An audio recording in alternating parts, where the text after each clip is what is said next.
এখন বিকেল 4টে বাজে, আর এই যে সোনারা সারা ঘর বাড়ি দৌড় করে বেড়াচ্ছে, আর আমাদেরও দৌড় করাচ্ছে, কারণ এই জিনিসপত্র নিয়ে দুই ভাই মারপিট লাগিয়ে দিচ্ছে।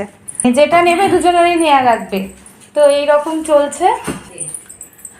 আর আজকে সবার লাঞ্চ করা হয়ে গেছে, তাও যে মেনুগুলো ছিল সেগুলো হচ্ছে এই যে ইলিশ মাছের তেল, ইলিশ মাছ ভাজা, সোনারা খেয়ে নিয়েছে, সোনাদের ইলিশ মাছ ভাজা, আর এটা হচ্ছে ডাল, আর এটা রুই মাছের ঝোল, আর এটা হচ্ছে ঝিঙে আর বেগুন দিয়ে পোস্ত দিয়ে ঝাল, আর এখানে বাঁধাকপি আছে, আর এটা হচ্ছে পাঁচমিশালি সবজি দিয়ে বড়ি দিয়ে শুক্তো উচ্ছে দিয়ে।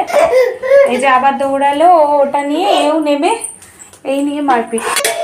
আর এখানে আমি ওদের জন্য বানিয়েছি, তো এখানে গাজর, বিনস, ক্যাপসিকাম, পেঁপে, কাঁচকলা, টমেটো, কুমড়ো আর ডাল, এই সব কিছু দিয়ে আমি স্যুপ মতো বানিয়ে নিয়েছি। প্রথমে বাটার দিয়ে জিরে ফোড়ন দিয়ে তাতে পেঁয়াজ কুচি দিয়ে, তার মধ্যে রসুন কুচি দিয়ে, আদা পেস্ট করে দিয়ে, তারপর সব সবজিগুলো দিয়ে হালকা একটু ফ্রাই করে নিয়ে আমি জল দিয়ে দিয়েছি, দিয়ে তারপর টমেটোটা দিয়েছি, স্যুপটা বানিয়ে নিয়েছি। এটা ওরা খুব ভালো খায়। এবার ওদেরকে যখন দেব হালকা একটু গরম করে বাটার ছড়িয়ে খাইয়ে দেবো।